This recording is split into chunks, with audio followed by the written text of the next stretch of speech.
Love in Between, karya Patimaja. Bab 4. Rumah itu tidak banyak berubah dari kali terakhir Kila menginjakan kakinya di sana. Masih tetap dingin dan asing bagi Kila. Dia sudah menjadi orang asing di rumahnya sendiri sejak belasan tahun lalu. Sudah tidak kaget lagi. "Kamu sudah pulang, sayang?" sambut Ira, ibu kandung Shakira dan Shakila. Ya, mereka harusnya memiliki hubungan darah yang kuat. Selama ini, Kila sering mendengar cerita bahwa ikatan batin antara ibu dan anak itu sangat kuat. Seorang ibu akan mengetahui perasaan anaknya, bahkan meski anak itu tidak bercerita sepatah kata pun. 9 bulan mengandung semasa hidup, mendampingi dan merawat, tentu menjadi alasan kuat mengapa seorang ibu bisa mengenal anaknya sedalam itu. Anehnya, sejak dilahirkan hingga sekarang, Kila belum pernah mengalami ikatan itu bersama ibunya. Dia sangat ingin merasakan ikatan batin itu, tapi tidak dengan ibunya. "Iya, Bu. Kenapa belum tidur? Ini sudah pukul 10. Biasanya ibu sudah tidur?" tanya Kira setelah memberikan pelukan hangat pada sang ibu. Kemudian ia mencium perempuan 49 tahun itu. "Ibu sengaja nunggu kamu." "Kamu kenapa telat?" Lihat bukan, fokus hati dan pikiran wanita itu hanya tertuju pada Shakira. Tidak pernah ada nama Kila dalam untayan kekhawatiran mantan supermodel itu. Shakila bandel tiri di mata ibu kandungnya sendiri. Mau miris, tapi sudah biasa. Jadi Kila hanya bisa diam dan menyaksikan betapa romantis hubungan kakaknya dengan sang ibu. "Oh iya, Bu. Mulai sekarang Kila akan tinggal di sini lagi ya." Ira melihat Shakila sejenak. Tatapannya sungguh datar, tak menyimpan minat sedikit pun. Kesannya mau Shakila jungkir balik di rumah itu pun, Ira tidak peduli selama itu tidak mengusik ketenangannya. "Aku di sini hanya sampai magangku selesai, Kak," koreksi Kila, sebisa mungkin tidak membuat kecanggungan di keluarga ini. Dia tahu ibunya tidak senang Kila kembali ke sana. Barangkali jangka 3 tahun Kila tidak di rumah ini adalah momen paling membahagiakan bagi Ira. Dia hanya tidak ingin merusak kebahagiaan sang ibu yang sudah Kila renggut belasan tahun lamanya. Menjauh dari ibunya adalah salah satu jalan yang harus Kila tempuh untuk membahagiakan bidadari surganya itu. "Loh, kenapa tidak terus di sini saja, La? Dulu kamu bilang kamu ngekosnya cuma sampai kuliahmu beres. Ini kan sudah mau beres. Berarti kamu sudah bisa tinggal di sini lagi bersama aku dan ibu." "Kila kan masih harus nyusun skripsi, Kak. Pasti bakal bolak-balik ke kampus buat bimbingan.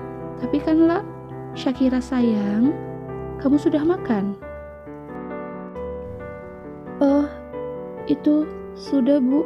Tadi aku makan malam sama Kila di luar." "Acara fashion show hari ini bagaimana? Lancar?" "Alhamdulillah, lancar." "Syukurlah. Tadi ada surat dari pihak agensi, isinya undangan untuk menghadiri pesta topeng yang diadakan oleh klien agensimu. Isinya orang penting semua, mulai dari agensi model besar, perusahaan iklan, PH film, perusahaan penerbitan, majalah, lengkap pokoknya. Kamu harus datang ya, pestanya minggu depan." "Nanti Kira cek schedule dulu ya, Bu." "Nggak usah. Sudah ibu kosongkan semua jadwalmu di hari itu. Kamu totally free." Kira tersenyum kaku lalu melirik pada sang adik yang sejak tadi hanya menjadi nyamuk di antara percakapannya dan sang ibu. Ira ini memang tipikal manajer yang agak diktator. Jika sudah mengatur sebuah jadwal, maka Shakira wajib mengikutinya dan tidak boleh ada penolakan. Sepak terjangnya sebagai mantan supermodel dulu membuat wanita itu paham betul dunia yang sedang digeluti oleh putri kesayangannya ini. Menghadiri acara besar tentunya akan menambah relasi yang memungkinkan Shakira untuk semakin melebarkan sayap karirnya. "La, panggil memanggil Shakira yang sedang membantu adiknya merapikan pakaian kerja untuk besok. Ya, kalau mau nangis, nangis aja, jangan ditahan. Kila yang sedang menyetrika menghentikan aktivitasnya. Ia mengerti maksud ucapan kakaknya ini mengarah pada sikap ibunya yang tadi sangat dingin. Aku tidak apa-apa, Kak. Menahan kesedihan itu tidak baik, lah. Kamu bisa sakit nanti. Sakit? Haruskah Kila mempermasalahkan hal itu sekarang? Di saat setiap hari ia mendapat rasa sakit yang sama. Rasanya tidak perlu. Air matanya bisa habis nanti. Dia sudah biasa menjadi bayangan yang tak pernah dianggap ada oleh ibunya. Kakak bicara apa sih? Kila nggak ngerti. Oh iya, soal undangan tadi, sepertinya acaranya menyenangkan. Kakak harus datang. Di sana pasti banyak orang-orang hebat dan tampan. Siapa tahu kakak ketemu jodoh, biar enggak jomblo terus. Jomblo, teriak jomblo, sindir Shakira sambil memasukkan hanger pada kemeja adiknya. Kakak beradik itu terlihat kompak, bahu-membahu membereskan pakaian berantakan dan kusut menjadi rapi. Waktu sudah menunjukkan pukul 10:30, tapi mata mereka masih segar untuk terlelap.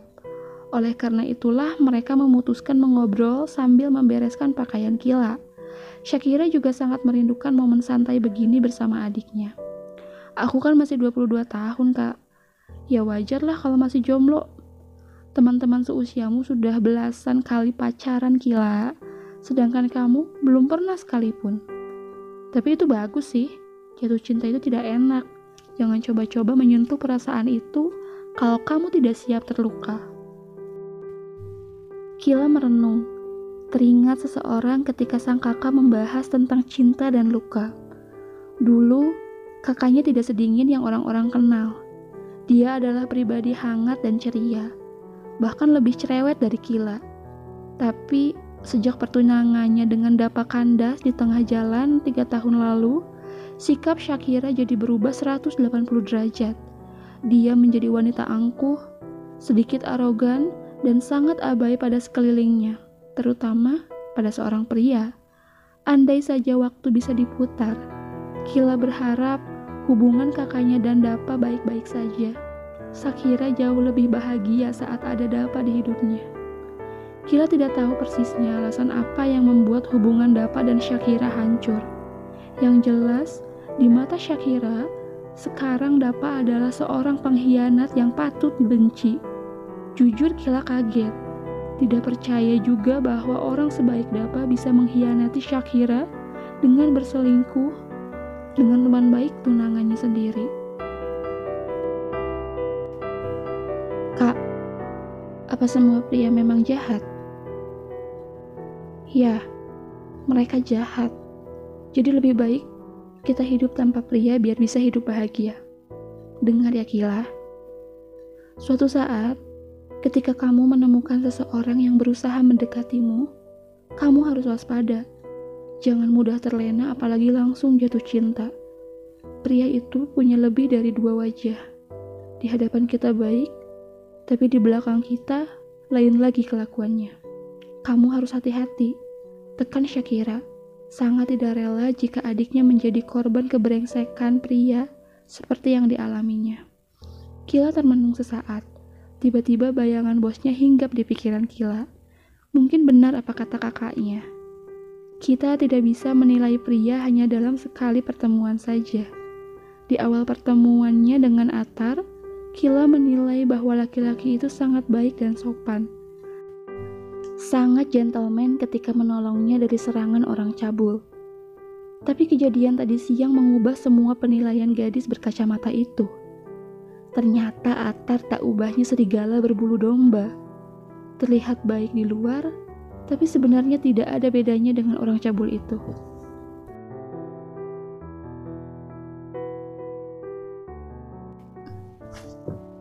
Kila yang baru datang melotot kaget ketika melihat meja kerjanya sudah bersih seperti sedia kala. Barang-barang yang kemarin gadis itu tata di sana sudah tidak tersisa satupun. Ia terlihat bingung sampai Mbak Rati datang menyampaikan sesuatu yang menyentak di jantungnya.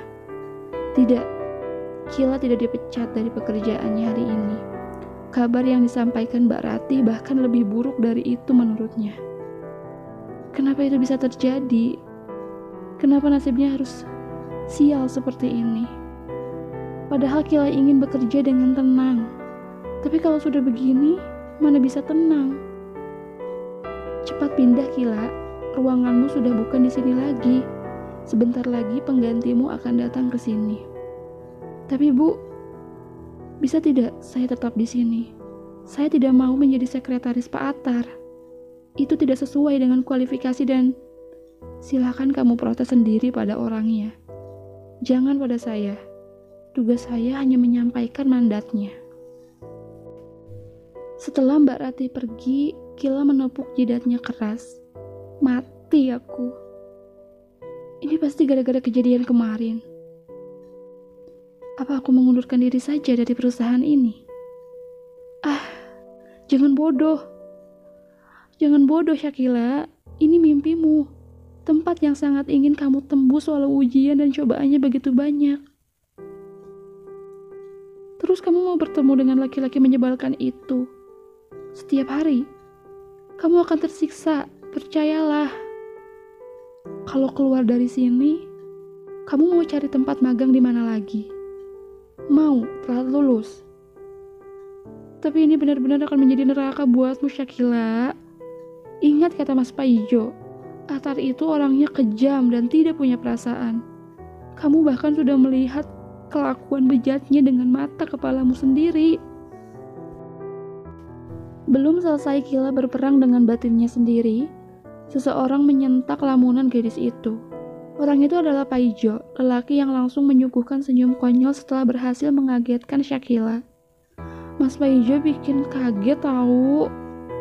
Omel Kila mulai berani. Dia refleks mengomeli Paijo karena kekagetannya. Maaf, Mas datang ke sini mau jemput Dek Kila.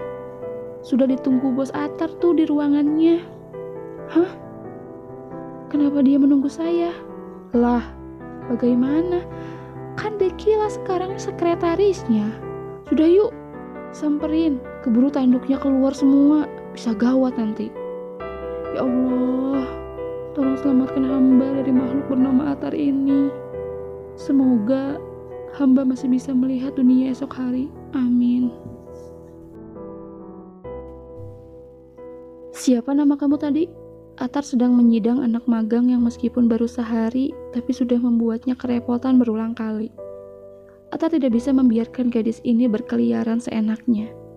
Dia mesti mengawasinya dengan ketat. Karena berkat anak itu, akhirnya Atar mendapat tamparan keras dari papanya kemarin. Syakila, Pak, jawab Kila takut. Syakira? Ulang Atar kaget karena nama yang disebutkan mirip dengan nama model yang sedang menghantui pikirannya akhir-akhir ini. Kila, nama saya Syakila. Oke. Kila, kamu sudah dengar kan? Apa saja tugasmu dari Pak Ijo tadi? Iya, Pak. Sudah. Tapi mohon maaf, Pak. Saya kan dari jurusan editing. Jadi akan lebih baik jika saya bekerja sesuai dengan jurusan saya. Ini berkenaan dengan judul skripsi yang akan saya buat nantinya, Pak. Begitu. Bagaimana kalau kamu magang di tempat lain saja? Saya tidak bisa menerima orang pembangkang yang tidak siap memenuhi tuntutan di tempat kerja. Oke, baik. Nyali Kila mulai menciut mendengar serangan balik Atar yang membekukan keberaniannya. Ini bukan saat yang tepat untuk bersikap idealis. Maaf, Pak. Itu hanya pendapat saya. Tapi jika memang ini sudah menjadi keputusan Anda, maka saya akan mencoba yang terbaik. Ya memang harus seperti itu. Memang itu yang harus kamu lakukan.